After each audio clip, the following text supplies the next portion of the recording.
Денис Попович, главный редактор интернет-издания «Апостроф» для канала «Миновито онлайн». Послание Путина Федеральному собранию, в принципе, носило больше внутрироссийский характер. Речь шла о борьбе с коронавирусом, образовательных, финансовых проблемах Российской Федерации. Что касается международки, то были общие слова в отношении Беларуси. Достаточно четко артикулировал, что, по всей видимости, он намерен и дальше пытаться интегрировать эту страну в состав Российской Федерации на каких-то условиях. Как это будет сделано, мы еще понять не можем.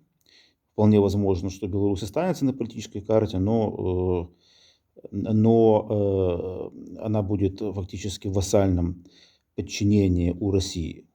Ну, это мы узнаем еще в дальнейшем. Что касается Украины и всего прочего, то Путин отделался, в общем-то, общими словами, пригрозил плохим людям российской силой. В общем-то, никакой конкретики он не обозначил. Очевидно, если что-то будет понятно, то будет понятно в ближайшие дни, когда будет послание, когда Владимир Путин будет выступать перед Советом Федерации. Однако я думаю, что, в принципе, если вспомнить о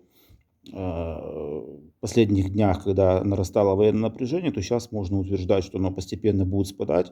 Очевидно, в России ожидает каких-то результатов ближайших переговоров между Путиным и Байденом.